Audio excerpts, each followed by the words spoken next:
దయ్యాలు నిర్మించిన దేవాలయం.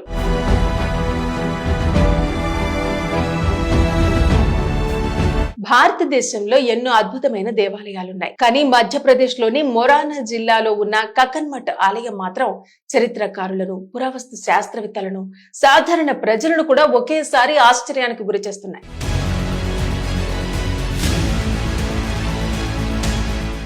ఎందుకంటే ఈ ఆలయాన్ని నిర్మించింది మనుషులు కాదు, దయ్యాలు. అది కూడా కేవలం ఒక్క రాత్రిలోనే. వినడానికి ఆశ్చర్యంగా ఉన్నా ఇది నిజం. మరి నిజంగానే దయ్యాలు అసలు ఉన్నాయా? ఒకవేళ ఉన్న ఆలయాన్ని నిర్మించడం ఏమిటి?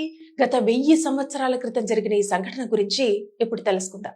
ఈ ఆలయం దాదాపు 1000 సంవత్సరాల చరిత్ర కలిగిన శివాలయం. కచ్చపఘాత వంశానికి చెందిన రాజు కీర్తిరాజు క్రీస్తు శకం 1015వ సంవత్సరం నుంచి 1035 మధ్య కాలంలో ఈ ఆలయాన్ని నిర్మించినట్టు శాసన ఆధారాలు చెబుతున్నాయి. అయితే ఈ ఆలయం పరమశివుడికి అంకితం చేయబడింది. ఈ ఆలయాన్ని ప్రపంచవ్యాప్తంగా ప్రసిద్ధి చేసింది దాని చరిత్ర కాదు, దాని వెనుక ఉన్న రహస్యం. ఇక స్థానిక కథనం ప్రకారం ఒకప్పటి ప్రాంతంలో దయ్యాలు మరియు అతీంద్రియ శక్తులు నివసించేవని చెబుతారు. ఒక రాత్రి అవన్నీ కలిసి ఒక అద్భుతమైన శివాలయాన్ని నిర్మించాలని నిర్ణయించుకున్నాయట. సూర్యోదయం కాకముందే ఆలయాన్ని పూర్తి చేయాలని ప్రయత్నించాయట. కానీ తెల్లవారుజామున అక్కడ ఒక మహిళ ధాన్యం రుబ్బే శబ్దం వినిపించడంతో ఉదయం వచ్చేసిందని భావించిన ఆ దయ్యాలు పని మధ్యలోనే వదిలేసి అదృశ్యమయ్యాయట. అందుకే ఈ ఆలయం ఇప్పటికీ అసంపూర్తిగా కనిపిస్తుందని స్థానికులు అంటున్నారు. ఇక ఈ కథ ఎంత ఆసక్తికరంగా ఉన్నా అసలు మిస్టరీ మాత్రం వేరే ఉంది. ఈ ఆలయ నిర్మాణంలో ఎక్కడా సిమెంట్ లేదు, సున్నం లేదు, మోర్టార్ లేదు. 1000 కిలోల బరువున్న భారీ రాతి బండలను ఒకదానిపైన ఒకటి అద్భుతమైన సమతుల్యతతో అమర్చారు.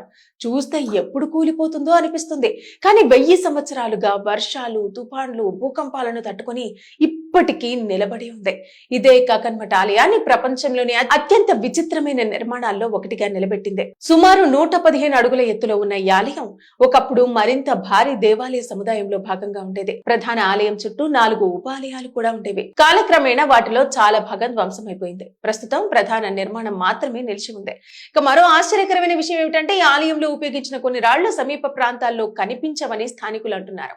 అందుకే ఆ రాళ్లను దయ్యాలే దూర ప్రాంతాల నుంచి తీసుకొచ్చాయని ఒక బలమైన నమ్మకం కూడా ఏర్పడింది.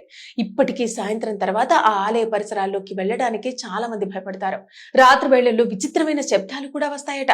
ఏదో అదృశ్య శక్తి ఆ ఆలయాన్ని కాపాడుతుందని స్థానిక కథనాలు చెబుతుంటాయి. అయితే దీనికి శాస్త్రీయ ఆధారాలు మాత్రం ఇప్పటికీ లేవు. కానీ చరిత్రకారులు మాత్రం ఇది దయ్యాల పని కాదని స్పష్టంగా చెబుతున్నారు. వారి అభిప్రాయం ప్రకారం కకన్మఠ్ ఆలయం ప్రాచీన భారతీయ శిల్పకళా నైపుణ్యానికి, ఇంజనీరింగ్ ప్రతిభకు ఒక అద్భుతమైన ఉదాహరణ. నేటి ఆధునిక యంత్రాలు లేకుండానే ఇంత భారీ నిర్మాణాన్ని సృష్టించడం అప్పటి శిల్పుల ప్రతిభకు నిదర్శనమని చెబుతున్నారు.